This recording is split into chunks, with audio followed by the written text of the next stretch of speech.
posições entre retas. Vamos começar com retas paralelas aos planos coordenados. Então, uma reta ela vai ser paralela a um dos planos coordenados, x, o, y, x, o, z ou y, o, z, se seus vetores diretores forem paralelos ao correspondente plano. Isso quer dizer que uma das componentes do vetor diretor tem que ser nula. Uma ilustração para a gente entender isso.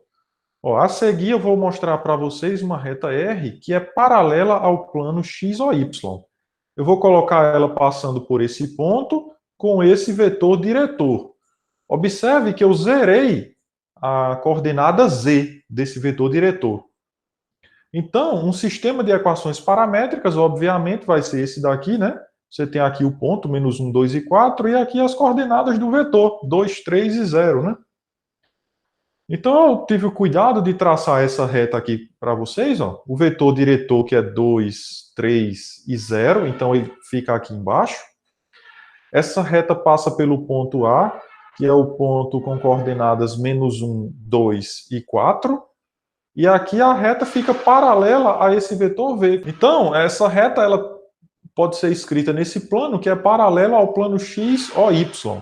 Ou seja, essa reta R fica paralela ao plano x ou y.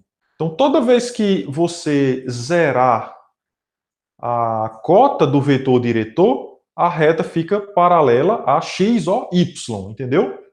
Zerou o z do vetor diretor, reta paralela a x ou y.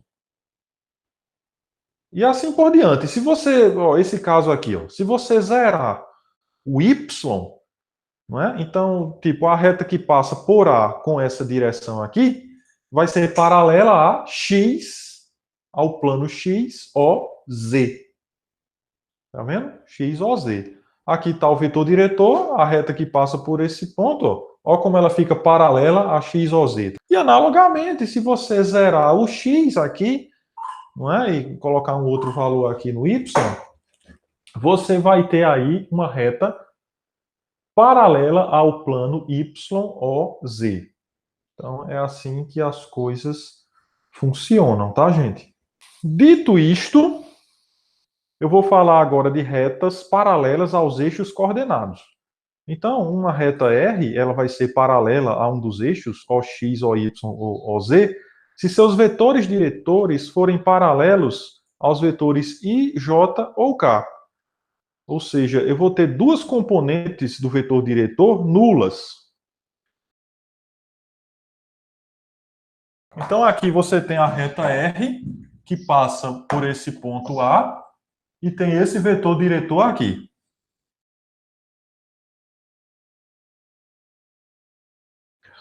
O seu vetor diretor, ele tem coordenadas 0 no x, 0 no y e cota igual a 3. Então, eu estou falando desse cara aqui, ó. Obviamente, serviria para a gente também considerar o vetor diretor, tá bem pequenininho aqui, né? Mas também serviria, né? Que é o vetor K. A sua reta, então, se a reta tem esse vetor V ou vetor K como vetor diretor e passa pelo ponto A, é essa reta aqui que eu estou falando. Então, observe que você tem um vetor diretor que tem as coordenadas x e y nulas. Então, a tua reta R, né? Que é a reta R, ela vai ser paralela ao x e y zero, então ela fica paralela ao eixo Z, tá vendo? E interessante é como como vão ficar as equações paramétricas. Porque elas vão ficar assim, ó. 2, 3, 4, né? Aí, mais 0t, mais 0t, e aqui embaixo mais 3t, né?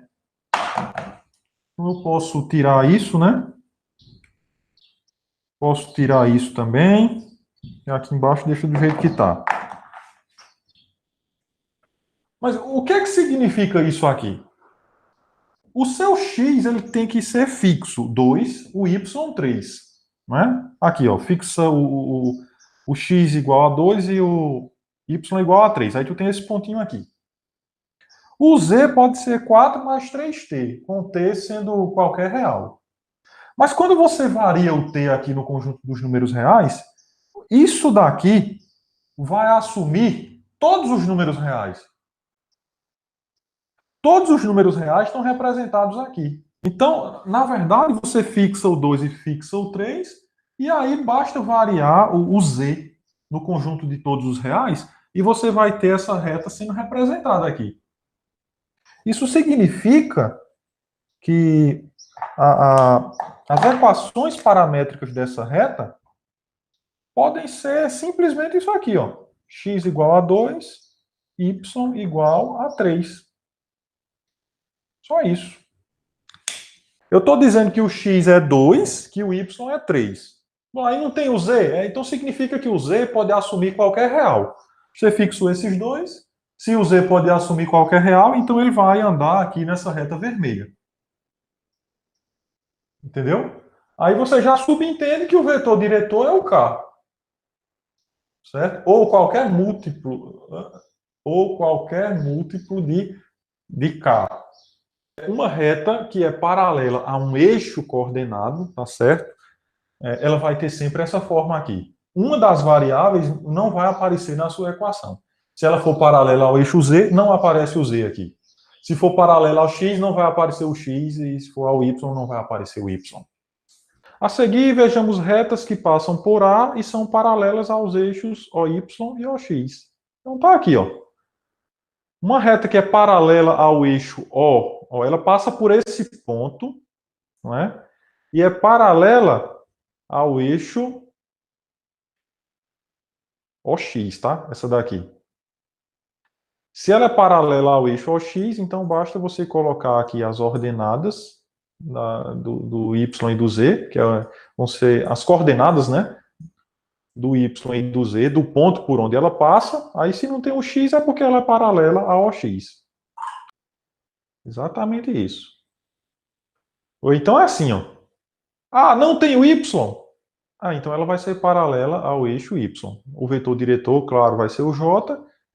E aqui ela vai passar pelo ponto A, que vai ter aí as coordenadas dadas, né? Para o X1 e para o Z1. Certo? E aí, quem seria tipo a ordenada desse ponto A? Aí pode ser qualquer número real, né?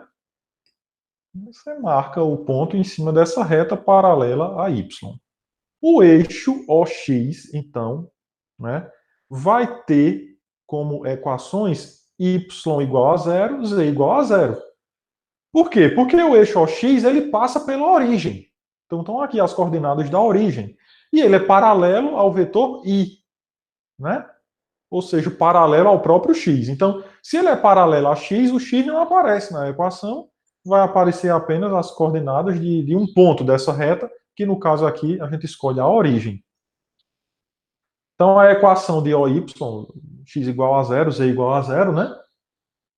Então é bem tranquilo. Ó. E de OZ, claro, vai ser x igual a zero, y igual a zero. O z não aparece.